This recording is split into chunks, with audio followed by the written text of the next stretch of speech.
আকবর, জি madam. ফাহাদের সাথে যে মেয়েটা ছিল দেখতে কেমন বলতো? ভালোই তো madam, short short.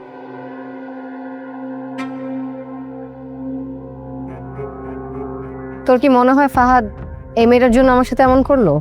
Madam permission দিলে একটা কথা বলতাম। বল। ম্যাডাম ভালোবাসা আসলে টাকা পয়সা দেওয়া হয় না, ভালোবাসার জন্য শুদ্ধ একটা মন দরকার।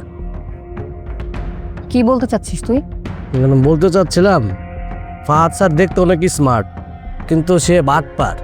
তার ভিতরে লোভ আর লোভ। বড় স্যার যে কিভাবে তার পছন্দ করছে